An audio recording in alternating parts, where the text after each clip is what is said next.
There are only two reasonable ways to perceive games through video and audio.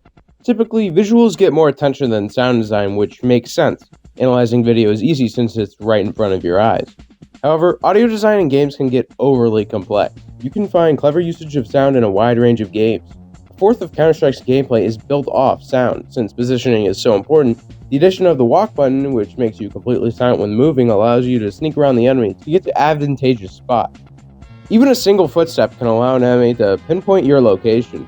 Great sound design gives importance to the sound, something that will make you turn off your music while playing because it's so vital to your performance. Something like this is a very simple mechanic, so let's take it a bit deeper. Typically, when on the CT side, if a player hears some shots, they'll rotate over towards the shots to protect the site. This is built off the thought that these shots are fighting. But what if those shots were fake? Disco's least used grenade is the decoy, and it's an excellent design choice in terms of audio, creating a distraction with sound that could possibly win or lose a game. However, if you use these every game, you'll start to realize not too many players are fooled by them. With the repetitive pattern of shots, players can easily identify a decoy. This may be unfortunate for the thrower of that decoy, but it's a prime example of audio balancing. If the decoys were overpowered, you would see them being used in every single match. This is where you have to get creative. They may only cost $50, but it'll cost you a lot more time learning how to use these effectively. TF2's sound design is more focused on notifying you about certain things. Spy as a class is built off stealth. With his ability to go invisible, it can become quite easy to sneak up on the enemy. However, upon decloaking, you make a sound. With the easily recognizable sound, it can alert enemies to your presence. One way to counteract this, though, is through masking the sound. Is fighting happening? It's going to be very difficult to hear. Another way to mask the sound is with distance. Good spies will almost always try to deafen the sound made by decloaking. The importance of audio in TF2 can be easily overlooked with how much you can determine from even just a few seconds of audio. Sentries make a beeping noise when idle, so listening for this can prevent you from running right into it. Medics call out when they have full Uber, so you know when a push might happen. Some simple sound design that fascinates me is the effect of the 10-second announcement. Nothing is particularly notable about the audio itself, but where it shines is how it affects players. Upon this being played, almost everyone focuses solely on capturing or defending the point. Something as simple as saying the game is about to end will turn a player just going for kills into a team player. It's honestly incredible, the effect of this sound. Intruder takes it to the next level. The game is pretty goofy and doesn't seem too competitive, but at its core it's far from that. The sound means everything. Trying to reach the objective can be made impossible if you're not quiet. Voice communication plays a large part too, with normal proximity chat and radio chat, which enemies can hear. There are motion detectors that will play a sound of your choosing when a player passes by it regardless of team. Connecting knowledge to audio is what makes it actually useful to listen for anything.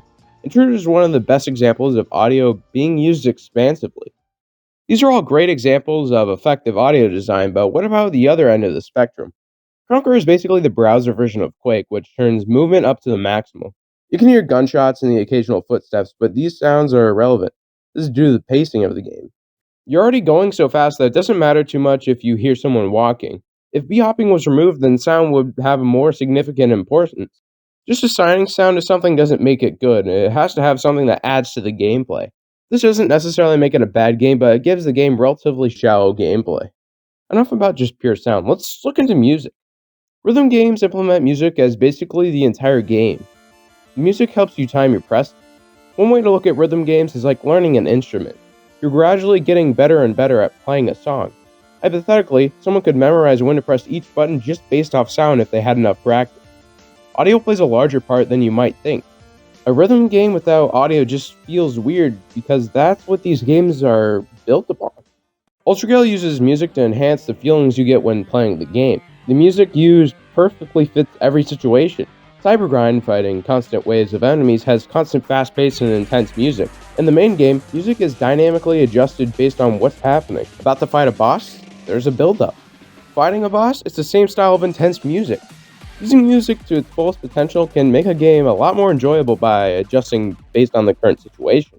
Minecraft also has some pretty great dynamic music, from the peaceful overworld to the scary caves. All the tracks fit perfectly into each environment.